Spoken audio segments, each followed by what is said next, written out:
Busy sa trabaho sa umaga. 7 to 4. Pagdating ng hapon, luto naman kami ng ulam namin. Tanghalian. Kasama na hapunan. That's life.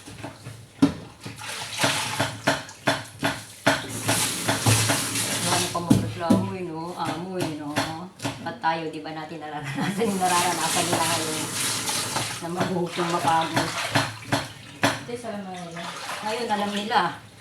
Hindi yung utos lang sila. Gawin mo to, gawin mo yan. Hanggang wala na sa oras ng trabaho. Tapos di naman nila babayaran ng overtime. Yung sila sinuswerte. Kung mautak sila, mas mautak tayo mga Pilipino. Sila puro business ang nasa isip nila pero pahirap sila sa mga tao. Wala mang tatagal sa kanila.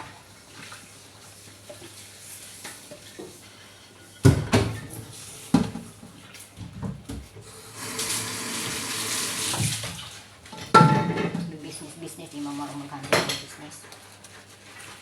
Hirap ka ba?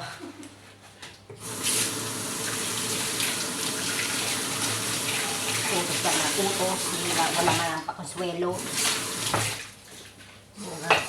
Kami sa oras, over na sa oras, puro lang na ng 24 hours kang pagtrabahuhin. Kung di ka pa magreklamo sa agency, di pandaan yun sa'yo. Ano naman ka? Hukun na.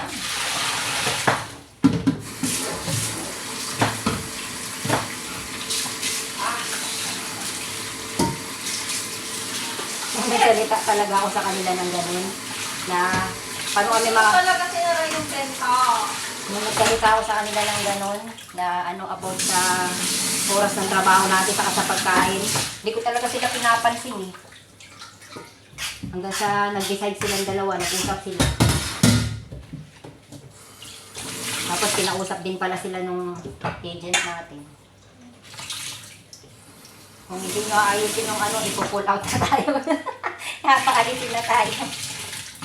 Ako siguro ka nandito si Judith. Baka dati pa ako nakuha. Huwag naman muna.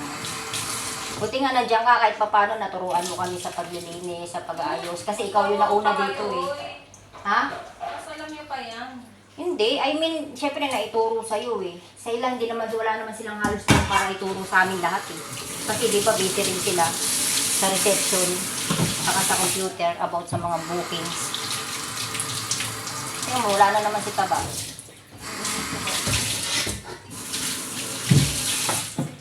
Ano niya, siguro namili din yun kasi wala nang stock din sa taas eh.